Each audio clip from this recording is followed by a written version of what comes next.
하나님 말씀 시편 134편. 오늘도 3절까지 뿐이 없네요. 133편은 배경을 설명했죠. 다윗이 평생을 하나님의 성전을 지으려고 어렸을 때부터, 정말 어렸을 때부터 왕위를 물려줄 때까지 성전을 짓는 재료를 준비했습니다. 그래도 저거는 왕이 되지 못하고 사울이 죽이려고 하는 데를 해서 미친 채까지 하면서 블레셋에까지 망명까지 가면서 생명을 유지하다가 마침내 돌아와서 유다 민족 하나만을 갖고 이제 왕노릇하게 되고, 그 뒤는 통일왕국을 이루어 12지파를 전부 이제 다스리게 됐을 때, 제가 제일 먼저 한 것은 숨겨져 있는 하나님의 법궤를 찾느라고 애를 썼습니다. 그리고 드디어 찾아가지고 이제 다시 모시고 자기 집인 시온성에 모시게 됐습니다. 그리고는 성전을 지으려고 했을 때 당연히 허락하실 줄 알았던 하나님이 노하심으로 말미암아 그가 짧은 기간이지만 너무 죽을 것 같은 고통을 받은 것에 대해서 우리는 성경을 보았습니다. 그렇죠? 그게 어디예요? 132편이잖아요. 바로 그 132편에 그토록 다윗이 힘들어하는 모습을 그 아들 솔로몬이 썼습니다. 옆에서 보고. 그리고는 마침내 하나님이 허락을 해주신 데 조건부였습니다. 아들에게 너는 짓는 건 안 된다. 그 대신 아들을 통해서 받으마. 그래서 저가 왕위를 냉큼 물려줘 버리고 성전을 짓는데 모든 것을 다 바쳤습니다.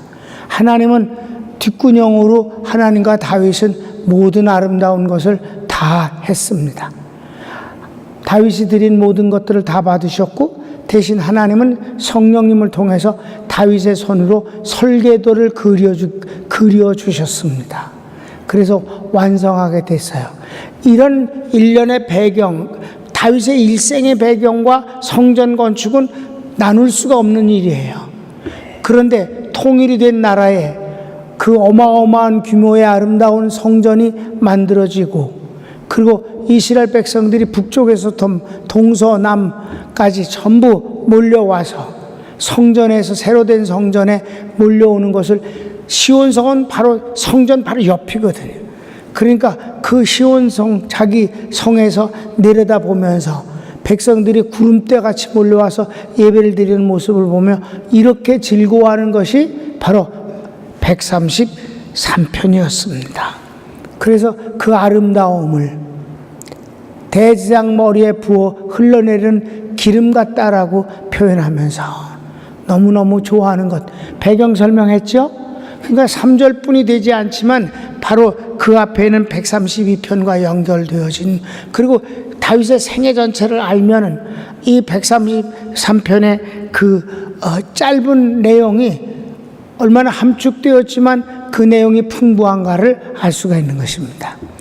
이제 134편이 성전에 올라가는, 성전에 하나님 앞에 예배를 드리기 위해서 올라갈 때 부르는 노래, 시로는 마지막이에요. 언제부터 시작했어요? 120편부터 134편까지 15편이 바로 이 성전에 올라가는 시인데, 오늘 마지막입니다. 오늘 마지막은 마치 다윗의 시에 응답하듯 순례자들이 그 세계에서 몰려와서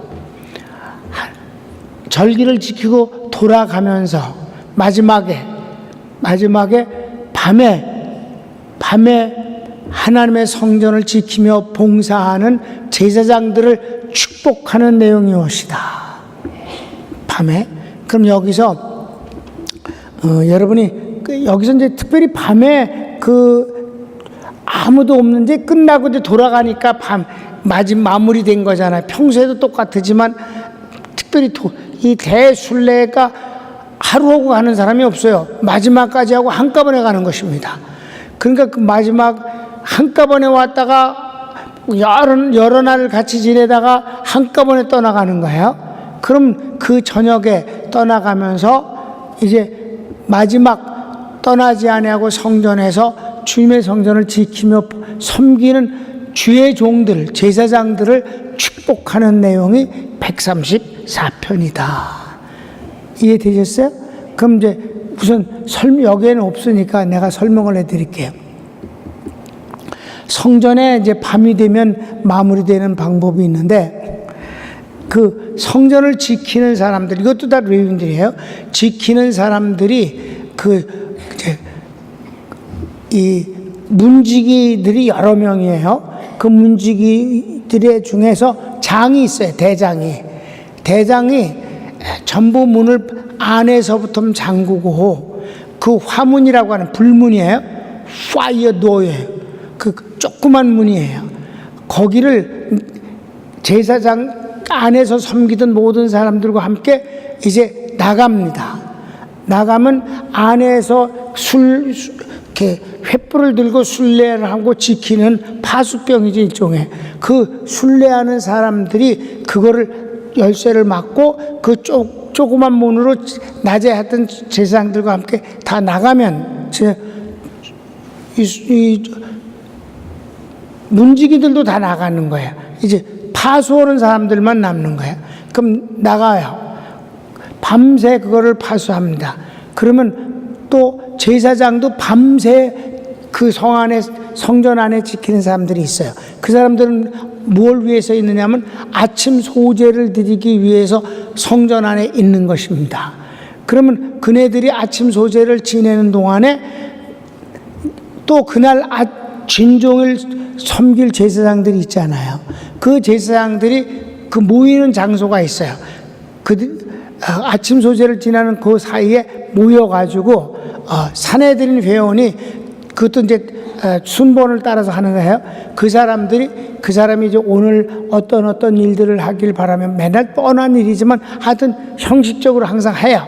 그럼 이제 붉은 제사장 옷을 입은 사람들이 쫙 몰려서 그 방에 몰려서 그 얘기를 듣고 난 뒤에 지시사항을 듣고 그 다음에 제비 뽑기입니다.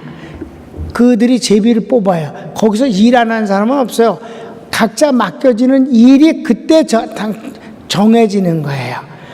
집으로 돌아가는 사람은 없고, 어떤 일을 하는가는 그때 추첨에 의해서 되어지는 것이라서, 이게 무슨 뜻이냐면 내 마음대로 하지 아니하고 하나님이 시키는 것을 한다. 하나님의 뜻대로 나는 주를 섬긴다는 의미예요. 추첨이 뭐 이렇게 장난 삼아서 이렇게 하는 것이 아니라, 이 추첨 자체를 하나님이 오늘 나에게 이 일을 하라고 명하시는구나 하는 것이에요. 그럼 그 일들은 돌아가면서 하는 거기 때문에 누구든지 다 익숙하게 할 수 있는 일들이라 이 말입니다. 그리고 거기 추첨할 수 있는 사람들은 그 전에 이미 순번대로 되어진 사람들, 추첨에 의해서 순번대로 돼서 당첨된 사람이 거기 들어가는 거예요. 우리 예배위원이 한 주 전에 미리 다 정해지고, 예배위원까지도 몇째 주에 무슨 예배에 기도는 누구라고까지 다 준비되어 있잖아요. 그렇죠? 그리고 헌신 예배를 드리잖아요. 그와 마찬가지로 그 방에 모여서 그날 할 일들을 추천받은 뒤 하나님 앞에 기도하고, 그리고 들어가면 그네들이 이제 그 일들을 진행하게 된다 이 말이에요. 그런데 여기서 이제 그 마지막 밤에 하나님을 섬긴 사람들을 그 축복하는 것이, 누가 축복하냐면 순례자들이 돌아가면서, 그 많은 사람들이 돌아가면서 주의 종들을 축복한다 이 말입니다. 애쓰시고 고맙습니다. 예배 잘 드리고 돌아갑니다. 다음 절기 때 또 찾아오겠습니다 하는 의미에서, 그리고 우리가 떠나지만 성전은 불이 밝혀진 채 그 누군가에 의해서 하나님 앞에 그 성전을 지키고 있고 섬기고 있다는 사실이, 돌아가는 순례자들의 마음이 편안하다 이 말입니다. 성전이 불이 꺼지고 깜깜하고 아무도 없는 게 아니라, 여전히 자기는 떠나도 그 안에 하나님을 섬기는 사람들이 있기 때문에 밤에 여호와를 섬기는 자들아라고 한다 이 말이에요. 그래서 제사장들을 이제 33편은 다윗이 예배를 드리러 오는 사람들을 그렇게 최상으로 축복을 하고 기뻐하였다면, 이제는 예배를 마치고 돌아가는 사람들이 제사장들을 축복하는 내용이다. 됐지요? 내용은 아주 간단하기 때문에 5분 안에 끝나요. 자, 1절 읽읍시다. 시작. 밤에 여호와의 집에 섰는 여호와의 모든 종들아, 여호와를 송축하라. 너희 손을 들고 여호와를 송축하라. 천지를 지신 여호와께서 시온에서 내게 복을 주실지어다. 이렇게 축복한단 말이에요. 밤에 여호와의 성전을 지키는 여호와의 종들아, 하나님을 송축하라. 그리고 성소를 향하여, 여기 성소는 지성소예요. 지성소를 향하여 너희 손을 들고 여호와를 송축하라. 천지를 지으신 여호와께서 시온에서 내게 복을 주실지어다. 이렇게 그 감사와 그리고 축복하는 내용을, 여기서도 그들이 잘했다는 말을 하는 게 아니라 중심은 여호와를 찬양하라, 여호와를 감사하라, 여호와께 영광을 돌리는 너희들을 이 축복을 받을지어다. 그러니까 항상 사람 사이에 있는 일이라도 하나님을 빼놓으면 아무 의미가 없는 거예요. 다윗이 하나님의 백성들을 축복할 때도 하나님을 빼놓으면 의미가 없는 거예요. 여러분, 교회들이 하나님 빼놓고 사랑하고, 하나님 빼놓고 축복하고, 하나님 빼놓고 우아하고, 하나님 빼놓고 근사하면선 안 되는 것입니다. 어떤 상황에서든지 하나님은 주어가 되시고 계셔야 됩니다. 그렇지 않으면 아무리 아름다운 말을 해도 감동은 되고 기분은 좋을지 몰라도 소용이 없습니다. 하나님이 영광을 받으시고 하나님이 축복해 주셔야 된다. 그러니까 여기 피차간에 서로 축복하는 것이 아름답지 않아요? 다윗이 순례 온 사람들을 인하여 기뻐하고 황홀해하고 말할 수 없이 흥분하고, 왜? 일생을 그 성전 하나에 매여 있었으니까.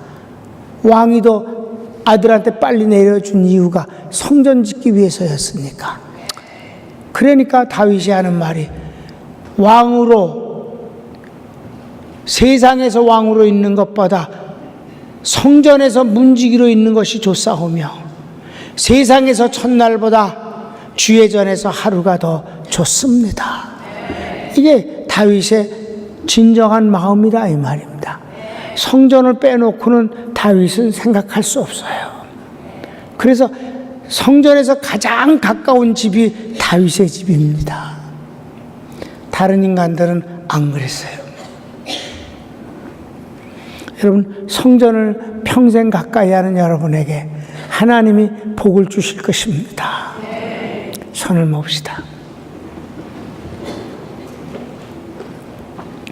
하나님, 저희들이 이제 축복하고 난 뒤 잠깐 하나님께 기도하기 때문에 말씀을 인해서는 종이 먼저 기도하겠습니다.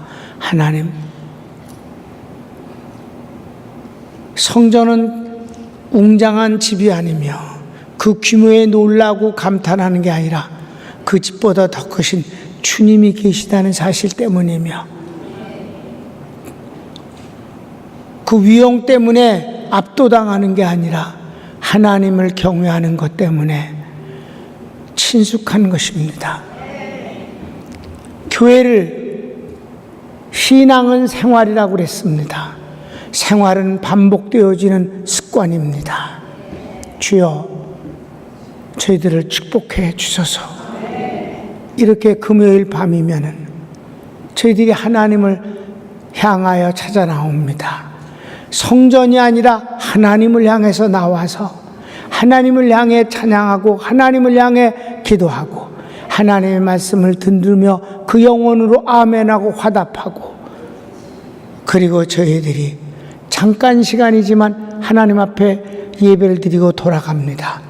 저희들의 영혼이 언제나 주와 함께함을 감사합니다. 주의 이름으로 축복합니다. 아멘.